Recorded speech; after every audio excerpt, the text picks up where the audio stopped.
Video को देखिकी आपण माने जानी पारुथिबे आजिर रेसिपीटी कौन। मुझे कि जानी सबू ओडिया घरे ए पिठा दिने ना दिने समस्ते बनईथिबे और दशहरारे ए पिठा समस्त घरे प्रायतः बनी थाए। तेबे चलतु देखिबा मु केमिति बनईछि एई रेसिपीटी। एठी मु गोटे नड़िया को भल भाव सफा करके ताको ग्रेट करके नेइछि। गोटे बाउल सुजी नेइछि। नड़िया को भाजिबा पाई मु एठी गुड़र व्यवहार करिछि। आपण माने चाहिए चीनीर भी व्यवहार करें। मुझे गोलमरीच को गुंड करके नहीं आउ अलैच 4 ରୁ 5टा भी नहीं। वर्तमान कढ़ई गरम हो जाइए। सुजी को देदबा। सुजी को देकी ताको भलसे 4 ରୁ 5 मिनट रोस्ट करदबा। एठी सुजी को आमे बहुत रोस्ट करने दरकार नहीं, टिके हल्का रोस्ट करके बाहर करनबा। वर्तमान चलतु पानी दे नबा। जेतिकी सुजी नहीं जो बाउल रे से बाउल रे मापिकी मु 2 बाउल पानी आउ ताठू टिके अधिक पानी देइछि।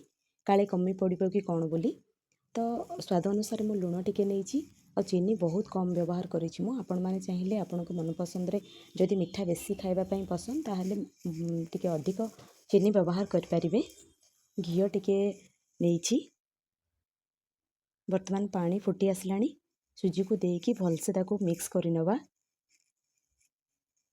सुजी दे सारा पर कंटिन्यूअसली आपण माने ताको घांटीबे नहले छोट छोट गुड़ा हो जावा संभावना अच्छी। से एमती घांटी घांटी ताको भलसे सिझीबा पई देबे। वर्तमान देखंतु सुजीटी हो जाइछि।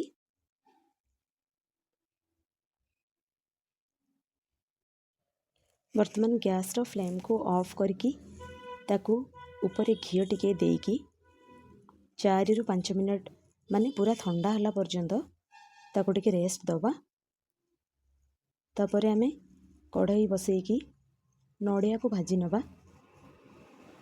गुड़र व्यवहार करछि। आपण माने चाहिए चीनीर भी व्यवहार करें। एठी अलैच किछि नहीं, गोलमरीच भी नहीं।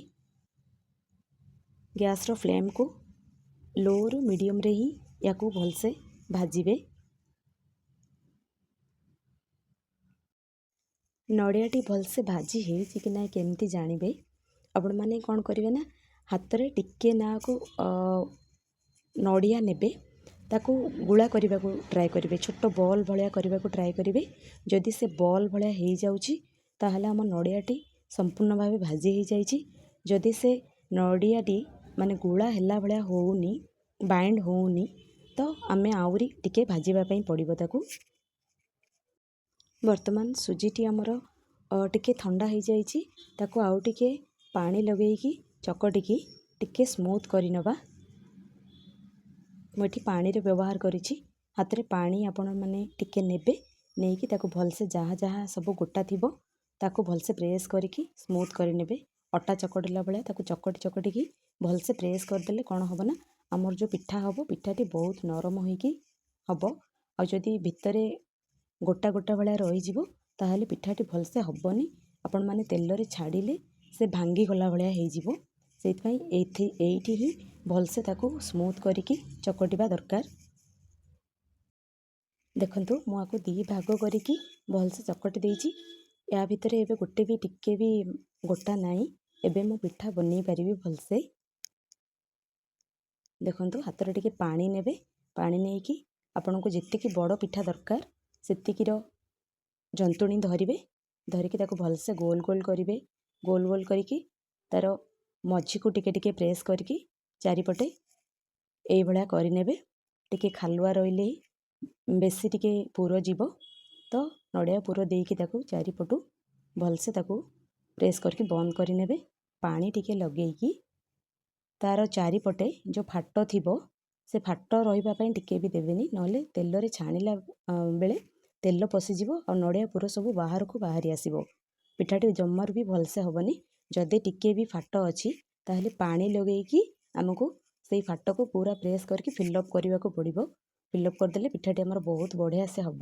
देखंतु एई भलिया करिकी ताकू भलसे सेप देदेबे जेमती नड़िया पूर छाणिला बेले बाहर को न आसे। से भलिया मु सब पिठा को करि नेछि। चलंतु एबे पिठा को तेल रे छाणिबा। तेल भलसे गरम हवा दरकार। आ मीडियम फ्लेम रे ही आकु करिवे। हाई फ्लेम रे जम्मारू करिवेनी।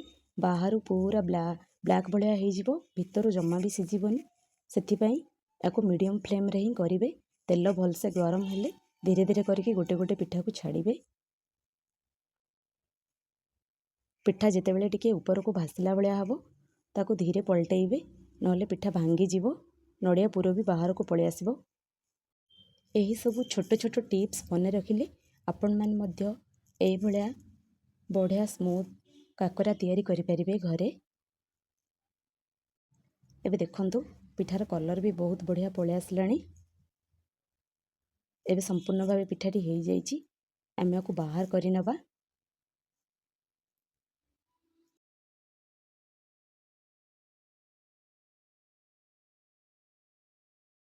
ଏହି ପ୍ରୋସେସ୍ରେ ହିଁ ମୁଁ ସବୁତକ ପିଠା ତିଆରି କରିନେଇଛି। ଆଶା କରୁଛି ଆଜିର ଭିଡ଼ିଓଟି ଆପଣମାନଙ୍କୁ ବହୁତ ପସନ୍ଦ ଆସିବ। ଆଉ ନିଶ୍ଚିନ୍ତ ଏହି ଦଶହରାରେ ଏହି ଟିପ୍ସରେ ଆପଣମାନେ ଏହି କାକରା ପିଠାଟିକୁ ଥରେ ଟ୍ରାଏ କରନ୍ତୁ। ଆଉ କେମିତି ହେଇଛି କମେଣ୍ଟ ବକ୍ସରେ ମୋତେ ନିହାତି ଜଣାନ୍ତୁ। ଆଜି ପାଇଁ ରହୁଛି। ଜୟ ଜଗନ୍ନାଥ।